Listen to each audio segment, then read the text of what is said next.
ഇന്നത്തെ lunch special കണ്ടാലാ biryani നെയ്ച്ചോറും ഒന്നും അല്ല കേട്ടോ. അവിടെ ബസ്മതി റൈസ് ഇട്ട് വെറുതെ നമ്മൾ മസാലച്ചോറൊക്കെ വെക്കത്തില്ലേ, അതുപോലെ ഇത്തിരി മുളക് പൊടി മസാലപ്പൊടി ഇട്ട് എടുത്തതാണ്. ഇത്തിരി ഓയിലില്ലാത്ത നമ്മുടെ ചിക്കൻ ഫ്രൈ എടുത്തിട്ടുണ്ട്, സാലഡ് എടുത്തിട്ടുണ്ട്, ഇച്ചിരി യോഗട്ട് പ്ലെയിൻ യോഗട്ടാണേ. അപ്പോൾ മയോണൈസൊക്കെ മാറി നിൽക്കുന്നത് സത്യം പറഞ്ഞത്.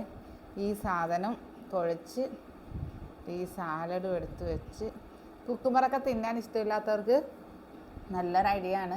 നമ്മുടെ ഈ ഗ്രീക്ക് യോഗട്ട് ഒരു ഇത്തിരി ഉപ്പും ഇട്ട് കഴിക്കുക. അതിലേക്ക് നാരങ്ങാ നീര് പിഴിഞ്ഞൊഴിച്ചിട്ട് കൂട്ടിയിട്ട് ചെറിയ ആൾ വരെ തിന്നോട്ട് അങ്ങനെ കൊടുക്കുമ്പോഴത്തേക്കും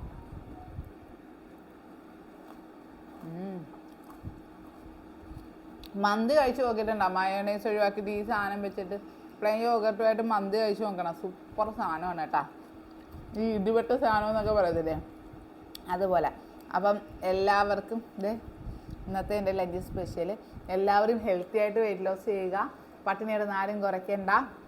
നമ്മുടെ ശരീരത്തെ ഇഷ്ടപ്പെടുത്തി തന്നെ വെയിറ്റ് ലോസ് ചെയ്യുക. അതേ ഇന്ന് നിലനിർത്താൻ പറ്റത്തുള്ളൂ. പട്ടിണി കിടന്ന് കുറച്ചാൽ നമുക്ക് പോയതിനേക്കാൾ ഇരട്ടി തിരിച്ചു കയറും. ആ ഒരു ഇത് മനസ്സിൽ വെച്ചുകൊണ്ട് തന്നെ സന്തോഷത്തോടുകൂടി ഹാപ്പി ആയിട്ട് ഹെൽത്തി ആയിട്ട് തന്നെ വെയിറ്റ് ലോസ് ചെയ്യുക.